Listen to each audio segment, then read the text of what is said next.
boys and girls. Today you're going to be reading the story, The Rainbowfish. So I thought I'd show you how to draw the rainbow fish so we can journal about it. So here's my picture that I made of rainbow fish. And if you notice, I colored it using watercolor. I thought it would be fun to try to use a different way to color today. But if you don't have watercolors, that's okay. You can still color using crayons or colored pencils or markers, whatever you have, that works.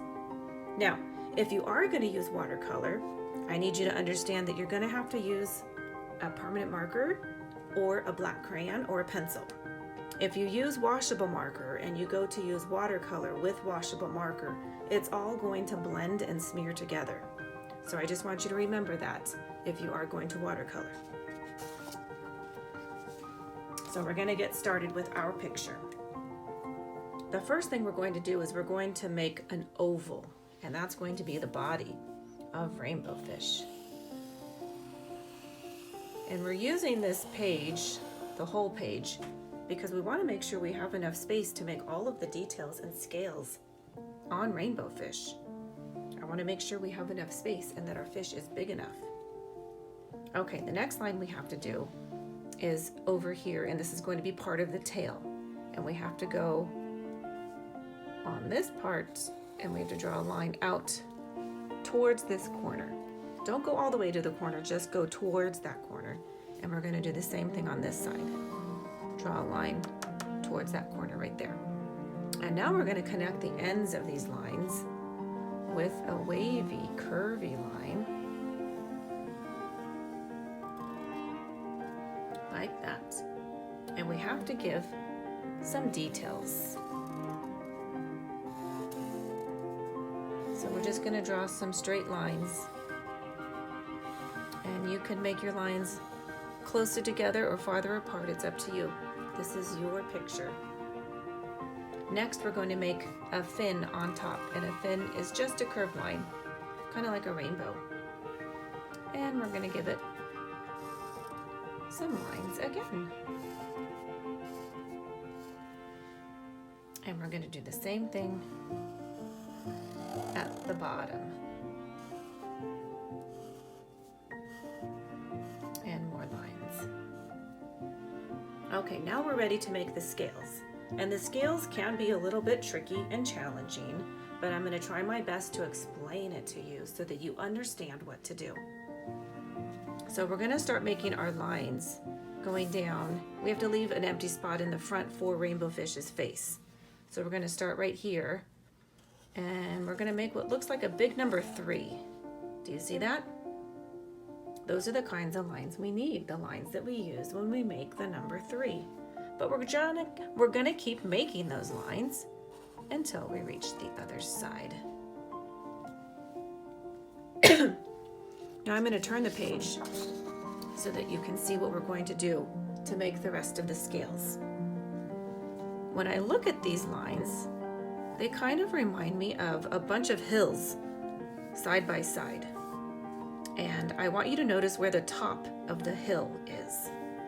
Right here. And right here. And right here. These are the tops of the hills. So what I'm going to do is I'm going to make more lines, and I'm going to make my pen land at the tops of each of those hills. Right there. And again. And again. And I have to make sure I jump really high with my pen to make the scales nice and big. We want to make sure we have big scales because it'll make it easier for us to see them. It'll also make it easier for you to color. And we keep making those lines until we get to the other side. Once you get to the other side, you can stop. And we're going to keep doing it all the way until the rainbow fish is filled with scales. And now all we have to do is make the face, and the eye is a circle, and another circle inside, and I'm going to color it in. I think I'm going to leave a little bit inside white, a little white circle, like a reflection spot. a smile. And now we can make seaweed. And you can put as much as you want. This is your picture. I'm going to put some over here and here. And now I'm ready to color. I'm going to get my watercolors out and I'm going to color in my rainbow fish.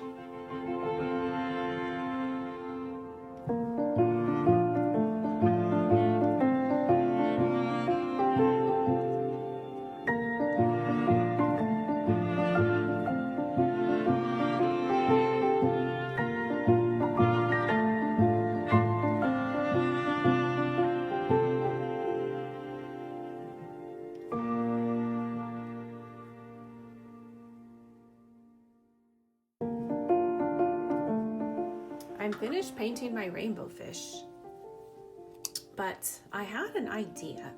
I was trying to think of something that we could use that we have in our houses that would make it look like rainbow fish and his shiny scales.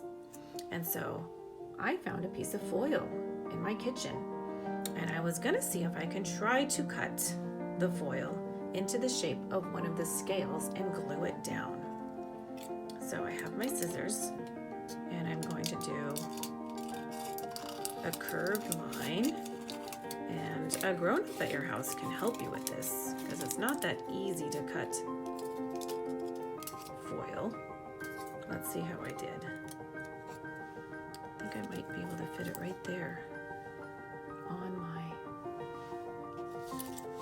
my green scale. I'm going to try to cut off these corners so that it fits a little bit better.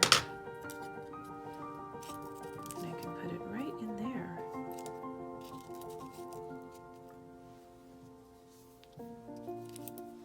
So I'll put a little dot of glue. Oh, I hope my glue works. I might have to take the lid off. I haven't used this glue in a while. I might have to use my finger. And I could put the scale on just like that. And now my rainbow fish has a shimmering scale just like the real rainbow fish did at the end of the story. He gave away lots of his scales to make his friends happy, and he was left with one shiny scale just like everyone else. So you can go ahead and try that. Okay, boys and girls, now that our picture is all finished and we have our shimmering scale glued on, it's time to think of a sentence that we can write about the rainbow fish. Now it can be any sentence that you want. It could be a sentence that's about the story. It could be a sentence telling something that Rainbow Fish did during the story. You can write a sentence telling about what you like about Rainbow Fish. Any kind of sentence you want, and you can write it on your page.